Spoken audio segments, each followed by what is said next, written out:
Hello followers welcome to part 2. మీకైతే part 2లో మా నాన్నమ్మని చూపిస్తున్నాను కదా. సో ఈవిడేనండి మా నానమ్మ. చూసారు కదా ఎంత బాగా హై చెప్తున్నారు. ఇంకా నేనైతే మా ఫ్యామిలీతో కలిసి ఈ మినీ వ్యాన్లో ల్యాండ్ అయిపోయాను చిన్న అరుణాచలంలో. సో ఇక్కడ ఏంటంటే గుడి చూడడానికి చాలా అంటే చాలా కొత్తగా ఉందండి. నాకు తెలిసినంత వరకు అయితే ఇది రీసెంట్గానే కట్టి ఉండాలి. ఇదే అక్కడ ఉన్న మోక్ష మార్గం అనమాట. చూసారు కదా మా పెద్దనాన్నగారు లోపలికి వెళ్ళి వస్తున్నారు. సో ఇక్కడ మాత్రం కోటి లింగాల నుంచి ఎన్నో అద్భుతమైన ప్లేసెస్ ఉన్నాయండి. నాకు తెలిసినంత వరకు అయితే ఎవరైతే అరుణాచలం వెళ్లారో వాళ్ళకి ఒక ఐడియా ఉంటది. ఇక్కడ కూడా అంతే. ఇదే మా చిన్న ఆర్మీ అన్నమాట ఫ్యామిలీ. సో మేమైతే అక్కడే ఉన్న చిన్న హోటల్‌లా ఉంటది. భోజనం చేయడానికి అయితే వెళ్ళాము. మేము అనుకున్నది ఏంటంటే అక్కడ డబ్బులు కట్టాలని. కాకపోతే ఇక్కడ వీళ్ళు ఫ్రీగా రోజు భోజనం పెడతారంటండి. ఎంతో మందికి ఇలాగ ఫ్రీగా భోజనం పెట్టడం అనేది నాకైతే ఆ విషయం చాలా బాగా నచ్చింది.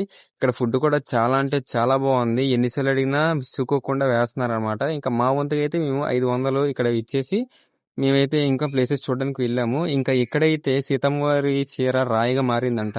అక్కడ అసలు షూట్ చేయకూడదన్నారు. అందుకని నేను చేయలేదు. అలాంటి ప్లేసెస్ని కాపాడడం మన బాధ్యత. ఎందుకంటే టూరిస్టులు కూడా ఇబ్బందిగా ఉంటది. ఇంక నేనైతే గోలీ సోడా తాగేసి చిన్న బోట్ రైడ్ కోసం అయితే వెళ్ళిపోయాం అనమాట. ఇంకా చూస్తుండగానే మా బోట్ని అయితే ఆ బాబాయ్ తీసుకొచ్చేస్తున్నారు. చూసారు కదా ఎంత ఫాస్ట్గా వస్తున్నారో. ఈ ఫాస్ట్కి సముద్ర పొలాలు కూడా వచ్చేస్తాయి అనమాట. ఇంకా అలా బోట్ తేగానే మనమైతే బోట్ ఎక్కేసి చిన్న రౌండ్కి అయితే వెళ్ళిపోయాము. కాస్ట్ మాత్రం చాలా తక్కువ అండి. నాకు తెలిసినంత వరకు నియర్లీ 20 to 50 రూపీస్ మాత్రమే తీసుకుంటారు.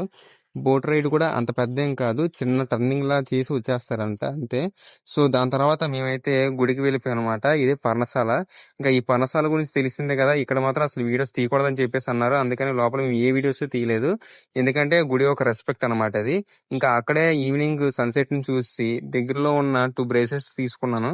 దాంతోపాటు ఒక చిన్న మినీ కార్ కూడా తీసుకున్నాను అనమాట. ఇంకా బాబాయ్కి అయితే నా కార్తో పోటీ పడతావు బాబాయ్ అంటే చాలరా తమ్ముడు నా వ్యాన్తో నీకెందుకు పోటీ అన్నారు. సో ఇదే అనమాట video. Thanks for watching. Subscribe for more.